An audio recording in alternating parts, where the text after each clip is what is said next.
I am really glad that this video was requested because one, this was definitely something that I was confused and slightly terrified about, and two, I definitely wouldn't have remembered how chaotic and reckless that time was and thought to make a video on it. If you're wondering like, what on earth could I do? Because I know that's something that I was really worried about, like how do I connect, how do I find an organization that I can volunteer with, that I have enough language that I can work with them? How do I like transport myself to them? Are they near to where I live? Are they blah blah blah blah blah? So it was really nice and accessible that, so you know, I can't speak to the other counties or the other Fulbright placements, but I can speak to what Taiwan is, and I'd imagine things are pretty similar across the board, but you know, there's always going to be a little bit of variety. Another thing too, I have to do my disclaimer, you know, none of the views in here are representative of Fulbright, IIE, the government, the other government, whoever, whatever. This is all just me, myself, and I, and my understanding of things and my lived experience of things. So for the host engagement, that's kind of, they want to see that you're not just going to be a couch potato all day. Like they want to know and see what you're going to do to be involved with the community. What you say for your host engagement and what you do for your host engagement end up not necessarily being, you know, the same exact thing, or it's really not that serious. Like they just want to see that you're going to be a contributing member to the community, because ultimately Fulbright is about cultural exchange. So they want to see how you will not just be taking from the experience and just being there, but what will you do to give. Here's what I wrote for mine. So the first time that I applied to Fulbright, I put for my host country engagement. For my host country engagement, I will promote understanding how the intricate melodies of music embody a culture through analyzing the composition of songs, from chord progression to phraseology. I aspire to engage the host community in a cultural exchange of music that deepens their understanding and exposure to American culture hidden behind the harmonies and dissonances in popular songs. That's really not tangible or specific in terms of what I said I would do. I just said I would, like, you know, promote listening to music, essentially. But it's not very tangible in like, how am I going to work with a club? Am I going to start a club at school? Am I going to do something for the community in terms of, like, I don't know, finding a Zumba class? I did do Zumba in Taiwan. And using music that way. I used the same underlying motif for my Taiwan application, but I presented it in a way that shows a little bit more why it's meaningful, or, you know, why it's a good way to exchange culture. This is a part of my statement of grant purpose. Through open communication, I can demystify stereotypes of the United States and facilitate a conversation. Is that right? Yeah, I was like, that sounded weird. What did I say? But you forgot the C. I'm not sure. Okay. Through open communication, I can demystify stereotypes of the United States and facilitate a conversation that expresses the views of culture. The views of the culture. What? Yeah, wow. To bolster these conversations and amplify my connection with the community, I will engage them in an analysis of how the harmonies, dissonances, and intricate melodies of music and popular songs embody and unravel American culture, which ultimately gives them tools to better understand their own society. This experiential learning expands communication between diverse cultures and provides the opportunity to not only challenge, and provides the opportunity to not only change our philosophies, but also empower students. If I was trying to be real with y'all, I would do that again perfectly, but we ain't got time for that. So basically, that is what I put for my host engagement. That is not what happened at all. There are no receipts on your host engagement, and it's not that I didn't mean what I said, or I didn't want to do that, or I was just saying that to say that. Those are things that I was genuinely interested in and would have loved to do, but based on the place, space, and ages that I was working with, it wasn't something that was very feasible. Another thing that I did that was host engagement and also kind of service project related was I taught an English culture class for English speaking teachers at the school. So it was like an English club, and I just like exposed them to a lot of different things. I had them write down any questions that they might have about American culture and anonymously collected them, and then I would like pick from the jar of what the question was and then do a presentation and activity that was related to their question. So that way they could ask those burning stereotype questions and not feel, awkward for asking it. Some ETAs also tutored English students on the side. Oh, right. So that's another major detail. You're not allowed to work when you're there. Like, you cannot you can't work in an English cafe, you can't tutor for money. Like, all of that has to be from the goodness of your heart, because if you do work and you receive money, you'll be in violation of your visa status, and that's just not it for anybody. So when I say we tutor, we're tutoring just for service work, for volunteer hours. And I also tutored 3 junior high school students, but that was like the last month. So that wasn't a major part for me, or a major part of my experience, but some other ETAs were tutoring like the whole year or maybe half the year. So those are also some other ways to kind of like engage with, those are some other ways to get your volunteer hours in. If you're wondering like, what on earth can I do? Because I know that's something that I was really worried about. Like, how do I connect? How do I find an organization that I can volunteer with, that I have enough language that I can work with them? How do I like transport myself to them? Are they near to where I live? Are they blah, blah, blah, blah, blah. So it was really nice and accessible that tutoring and hosting a club for teachers could kind of check that box. As far as a service project, that is definitely something a little bit more receipt-y. That is something that you will have to show and prove. So for Taiwan specifically, we had to do, I think, 20 hours of community service. 20 hours is really like nothing at all for volunteer work and for service work. For the entire year, 20 hours is literally like...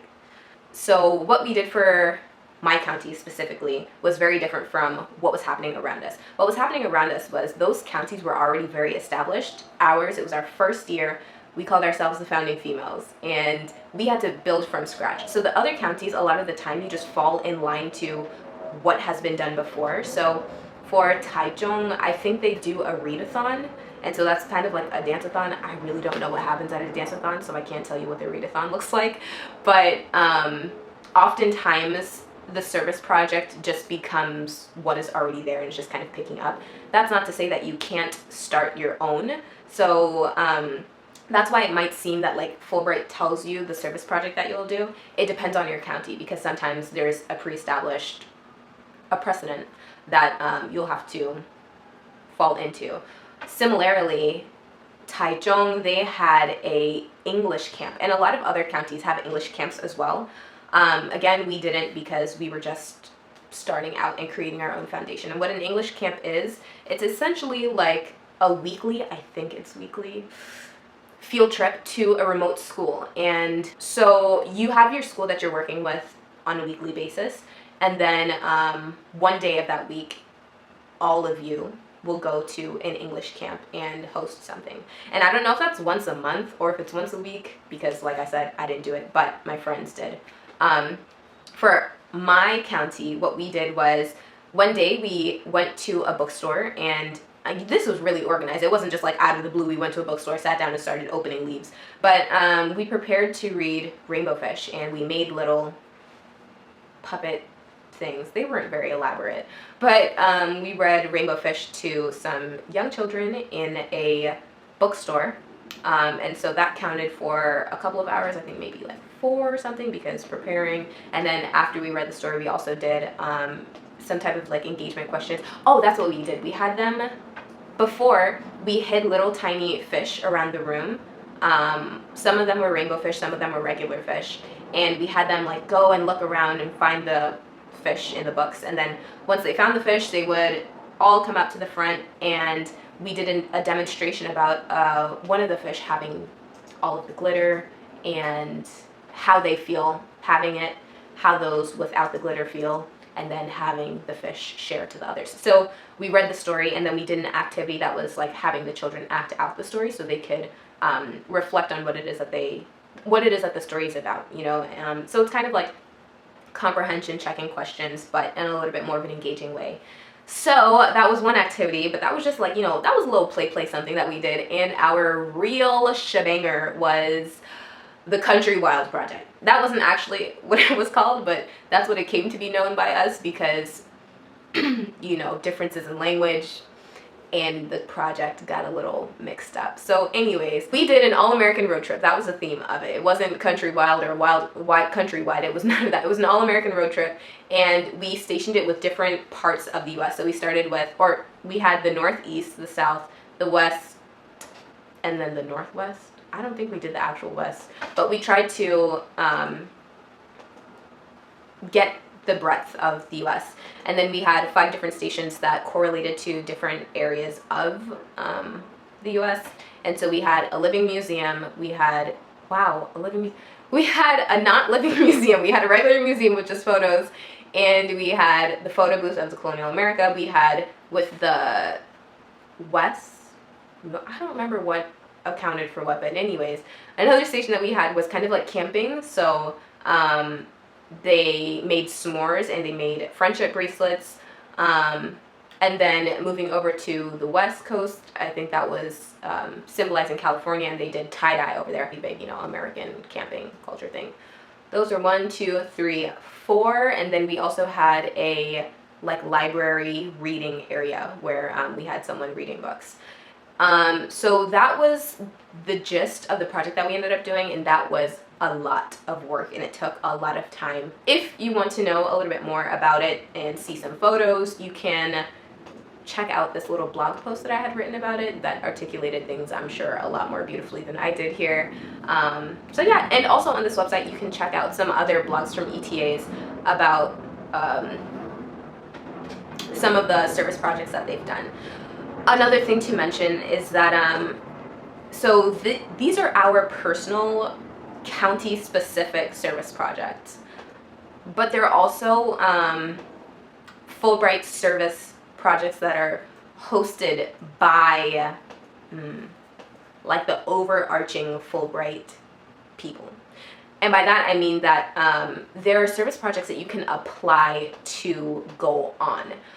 So those are a little bit more, those don't, they probably do count towards your hours, but anyways, that's another area in which you can imagine that it might seem that the service projects are preordained, because those specifically are. Those are like field trips that you can apply to go on. I actually went to one in Penghu, and that was similar to the reading camp that we actually ended up doing, which is weird because that happened after. Anyways, so yeah, the Penghu was actually really similar to our all-American road trip. And there was a group of, I think, maybe 20, maybe 15, 10, 12? Some even number that's not very high of us went to Penghu, and we hosted a English engagement experience, essentially, for a huge amount of people. But it was like the entire island was there, because the idea of those Fulbright-centered service projects are to reach more students that we don't currently serve. So on the blog, you'll see also some other people's experiences of those service projects in remote places that are usually just like a day or something like that. So I hope that this kind of sheds a little bit more light on what host engagements look like or mean, and what service projects look like or mean. If there's something that's not too clear, or you want like legitimate receipts on something, let me know, and I'll ask some friends that did the things that I didn't do, and I'll let you know below. Oh, right. I'm also supposed to remind you to like and subscribe to my video. I don't know why this is so hard for me to ask. It just feels weird. If you enjoyed the content,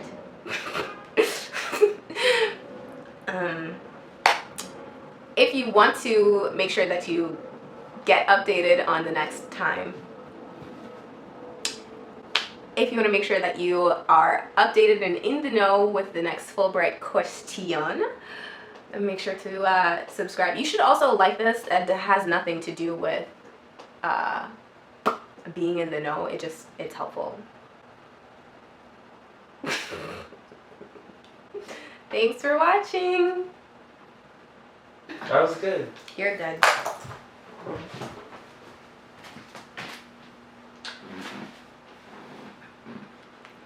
was good. Thanks, Beanie.